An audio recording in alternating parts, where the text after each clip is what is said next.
Hey everyone! So today I'm going to actually teach you how to play almost any song. You may have heard before that if you know how to play 4 chords, that you can play almost any song that's out there. And that's mostly true. There are some songs that do have other chords that you just need for the sound of that song. But for the most part, 4 chords is all that you need to be able to play.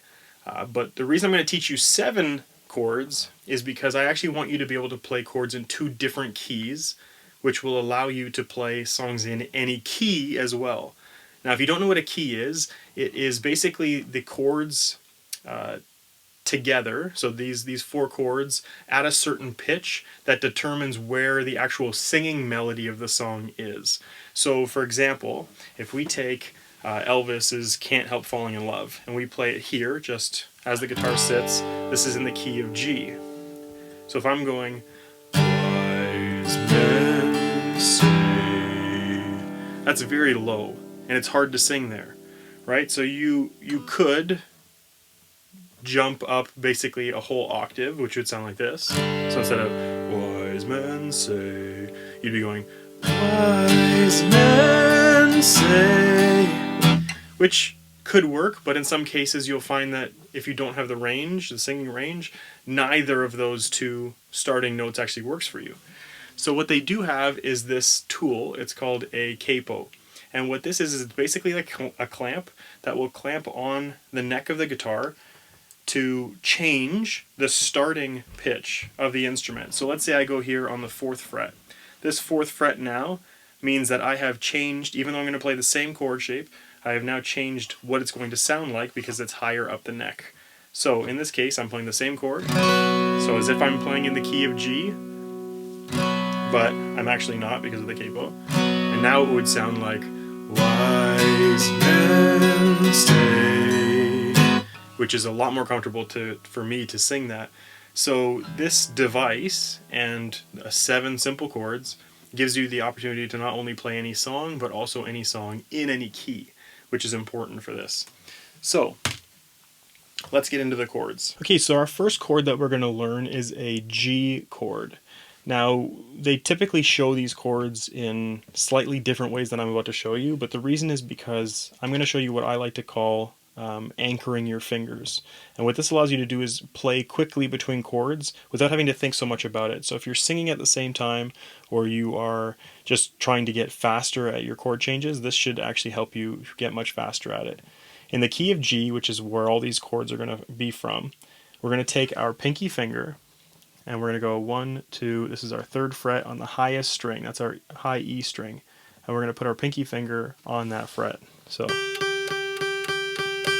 that's where that one's going to sit. Then we're going to take our ring finger and we are going to put it on the 3rd fret just above that pinky finger on the B string. So it's our 2nd thinnest string. So together. Now this here is what I'm referring to as the anchor of the G-shaped chords. And you are not going to move these fingers off of these frets the entire time you're playing these 4 chords together. So everything else will just happen with your middle finger and your pointer or index finger from this point forward in the key of G. Okay, so to build the rest of the G chord, we are going to take our middle finger and we're going to put it all the way on our thickest string, our low E string, again on the 3rd fret. 1, 2, 3. And then if you strum them all together, you should get your G chord. Okay, so that's the first one down. That's G. To play a C chord, we are going to take our middle finger here from the 3rd fret of the thickest string, our low E, and we're going to move it 1 string lighter to our A string. So instead of being here, we are now here. And play those together. Now I have my middle finger rested just slightly on that thickest string to keep it from making noise. If it did make noise, it sounds like this, which still works, but I like it better where that string is not making noise. Either way, it's fine. But this will actually allow you to play that C chord. So that's C. So now we've got G and we've got C. Now to play a D chord, we are actually going to take our middle finger again, and we're going to put it right here beside our anchor fingers on our third lightest string, that's our G string, on the second fret, 1, 2. Okay, so now we've got all of our fingers kind of in a row, but these two fingers are on the third fret, and this finger is on the second fret. Okay, and it sounds like this. That's our D chord. So as you can see right now, we haven't even used our pointer or index finger yet. We've just been using our middle finger for everything. So we've got our D chord. That means we've got our G, we've got our C, and we now have our D. Okay, and the last chord that we need to learn here for the key of G is our E minor. And that happens by taking our index finger for the first time, and we're going to put it on the second fret of our A string, our second thickest string. And then we are going to take our middle finger, and we're also going to put on the second fret, but of our D string, that's our third thickest string. Okay, so now we've got these two fingers together, side by side on the lightest strings, on the third fret, anchor fingers again. And then these two fingers side by side on the second fret of our second and third thickest strings. Okay? And that sounds like this. That's our E minor. So now we have our G, we have our C, we have our D, and we have our E minor. That's the 4 chords that we need to be able to play in this key. And as you can see, I'm never moving these anchor fingers. Okay, and that's what allows you to keep that reference of where you are at any time in this key, to be able to move around as easily as possible. And you can play around with these chords and just see how fast you can get at it, right? So you can start with a C if you want, and then say in your head, okay, let's move to a D next to see how fast that is. And then let's go to G.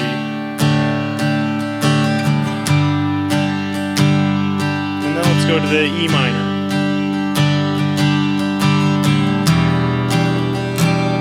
And then let's make the chord changes happen faster. And we're going to go G to a D to an E minor to a C.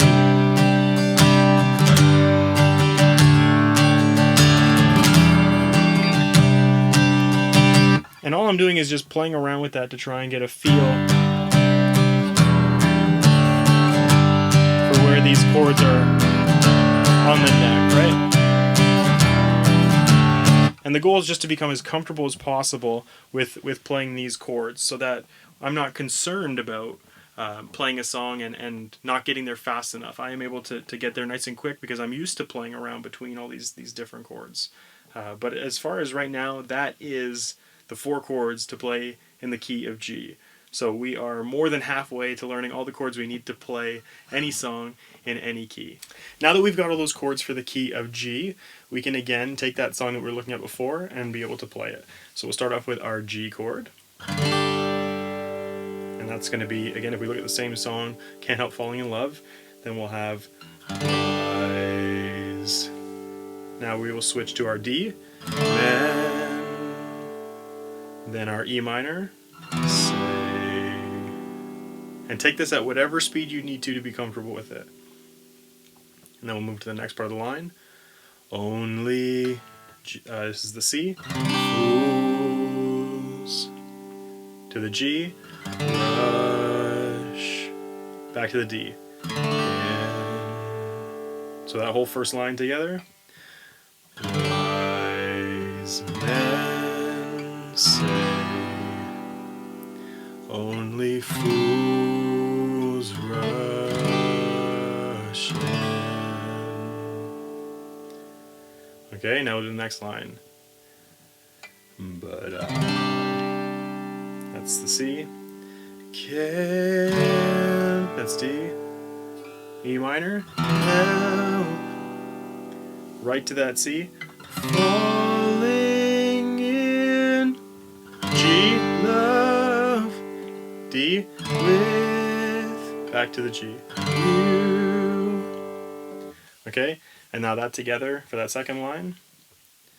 but I can't help falling in love with you. Okay, so both lines together now, and I'll do it at speed. So that's the hope, that you keep working on it until you can get it to a good speed. But you'll notice, as we learned before, that I won't have to move these two fingers at all for the whole song. So here we go.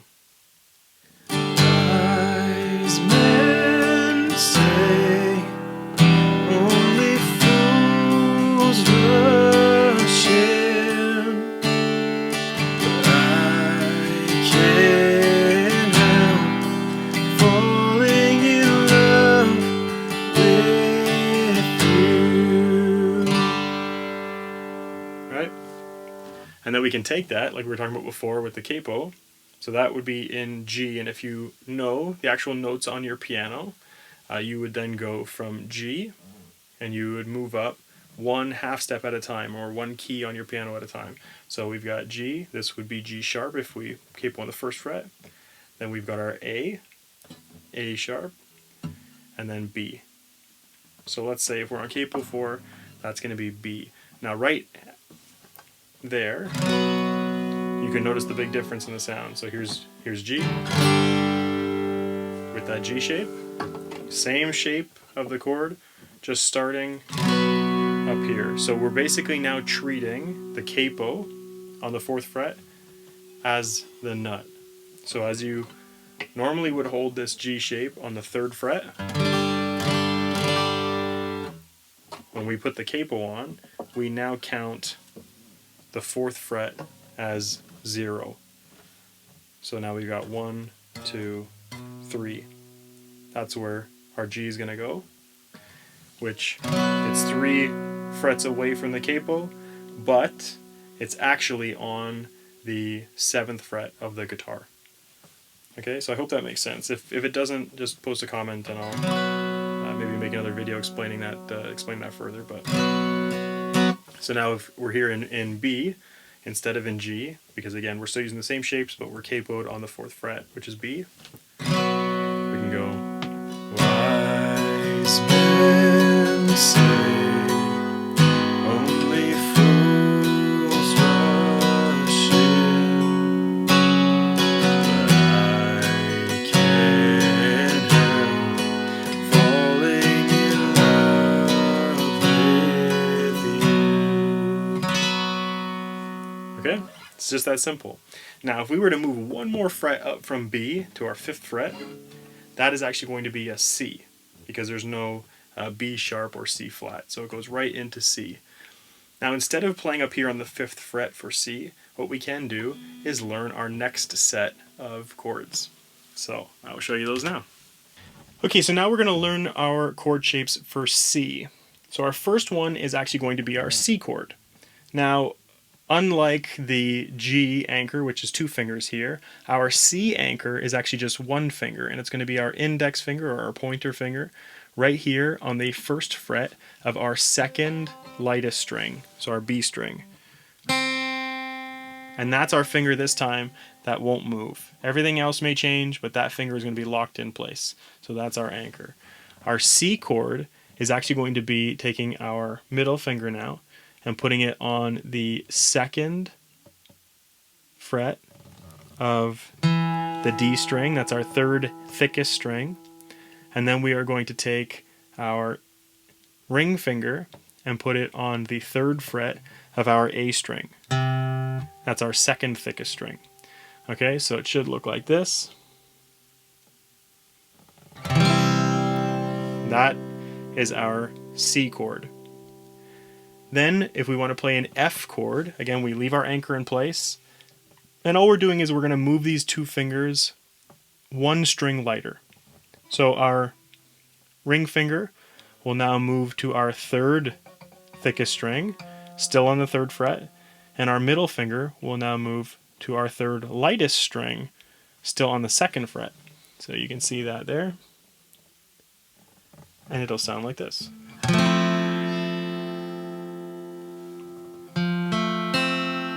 Okay, and that's our F chord.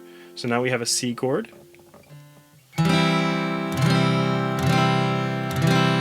we have our F chord.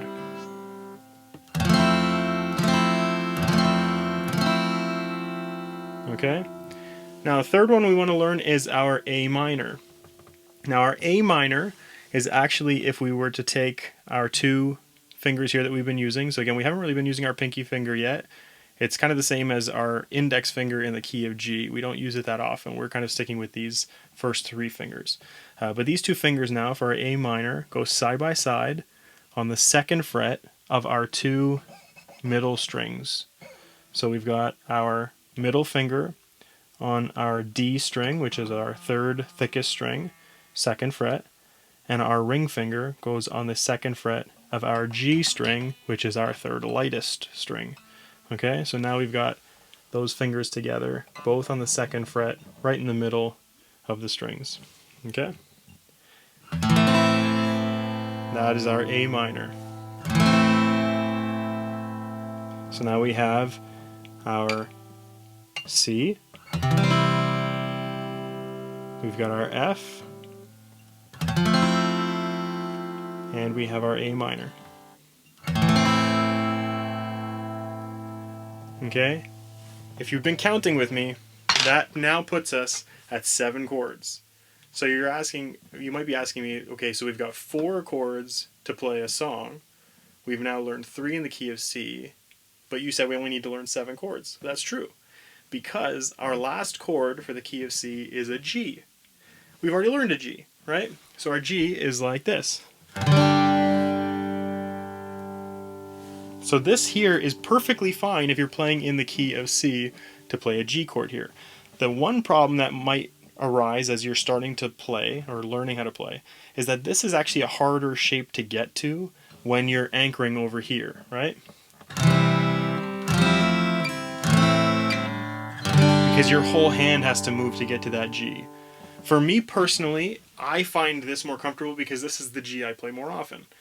But to keep, with our anchor, we're going to make a slight adjustment to this chord so that we can play it without having to move that index finger here. So what we do is our index finger stays in the same place that we've been talking about, that first fret of the B string, our second lightest. And then we're actually going to take these two fingers and we're going to move them to our two thickest strings. So we've got our ring finger on the third fret, 1, 2, 3, of our thickest string, our low E string. And then we have our middle finger on the second fret of our second thickest string, our A string. So this now makes our G shape.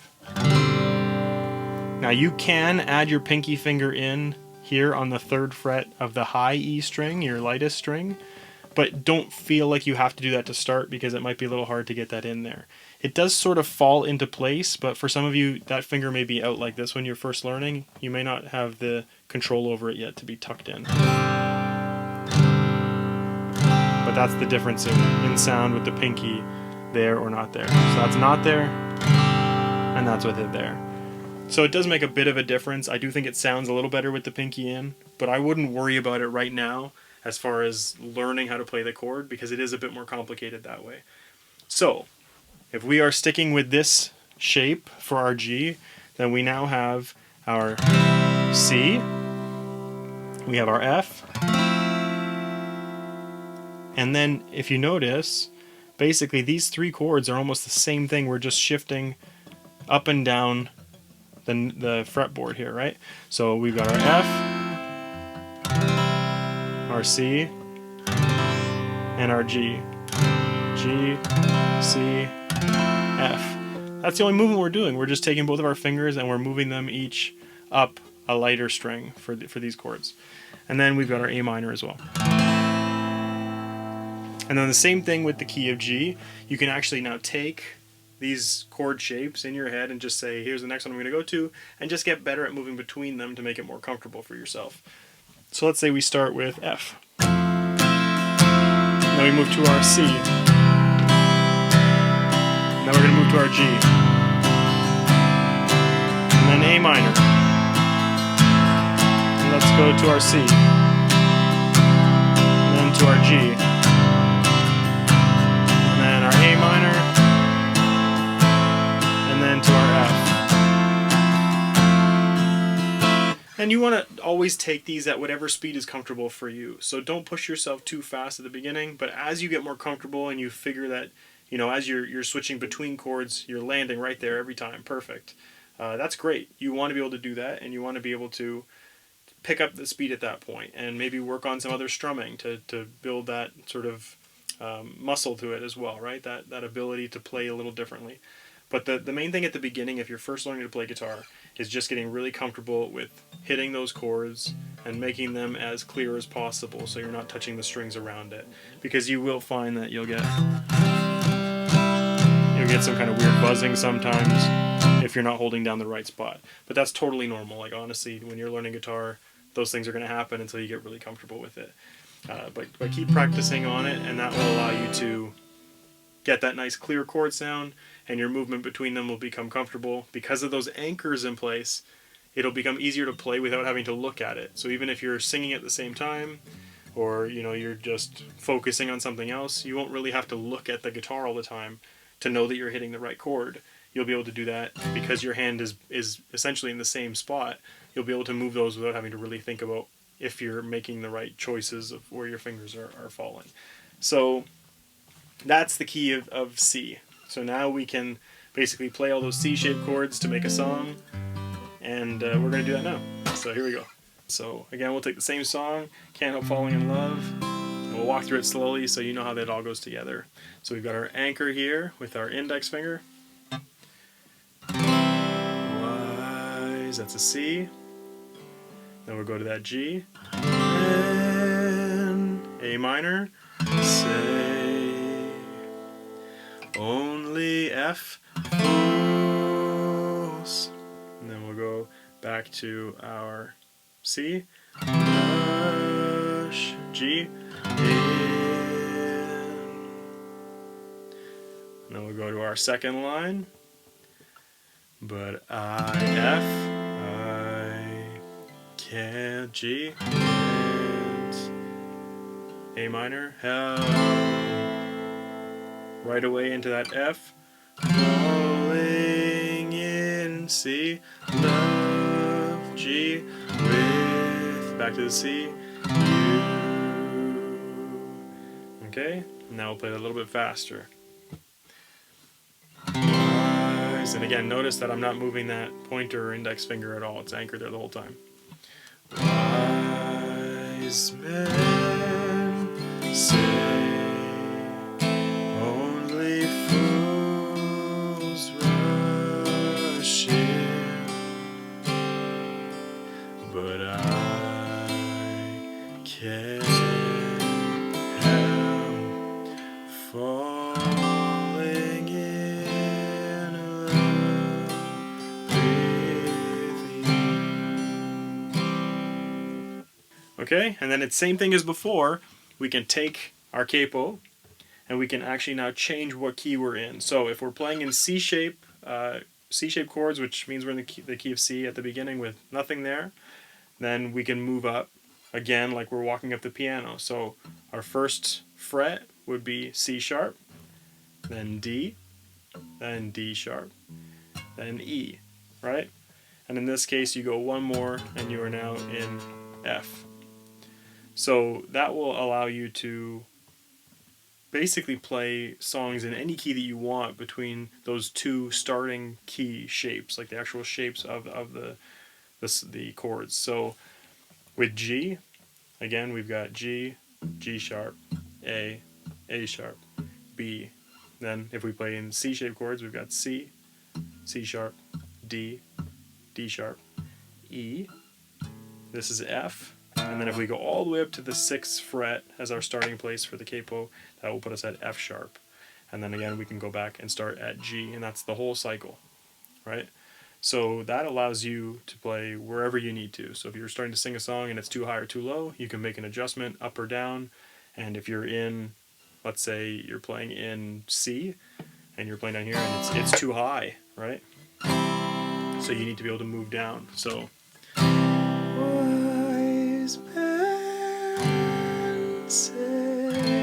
let's say you're trying to sing it there and you're finding it too high and you got to come down. Well, now you know if you take your C and you capo here on the 4th fret, well, now we're down to B. That's still too high, B flat, or A sharp. Still too high, there's our A. Still too high, we can go to our A flat or G sharp, and still too high, you can go down to G, and you can keep making those adjustments until you're in a spot where it's comfortable. And that's how you are able to just play any song you want in any key, as long as you have the chords for songs either in the key of G or the key of C, and that will allow you to play anything. So I hope that that's helpful. I hope that that's clear. And if you have any questions about this and any sort of just missing information that needs to be filled in, please feel free to just leave a comment, and I will let you know as best as I can just the answer to that question. If you have enjoyed this and you want to see more content like this, let me know, and please subscribe to the channel because that really helps me out. So thank you so much for watching this. Again, I hope it's been beneficial to you, and I really appreciate it. As always, love you guys.